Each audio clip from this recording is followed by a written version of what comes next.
સો હવે હું સ્કૂલેથી આવી ગયો છું. હવે તો હું સ્કૂલેથી આવીને પાછું લખવા બેસવાનું છે. તો હવે નાવા જઈશ, પછી લખવા બેસીશ, પછી ઘડીક ફોનમાં જોઈશ અને પછી જોઈશ કે શું કરવું. હવે આપણે મળીએ 9 પછી. હવે હું 9 આવી ગયો છું. હવે જમવા બેસું છું.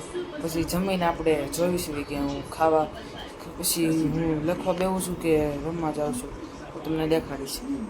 ચિત્ર પણ દોરી શકું, તો તમે જોજો. ચિત્ર દોરું છું, તમને દેખાડું કે કયું ચિત્ર દોરું છું. આવી ગયા છે અને મારી મમ્મી કે કરે શું કરો છો? દીવાબત્તી કરો છો? દીવાબત્તી થઈ ગઈ? હા, દીવાબત્તી કરે, દીવો કરે. તો હવે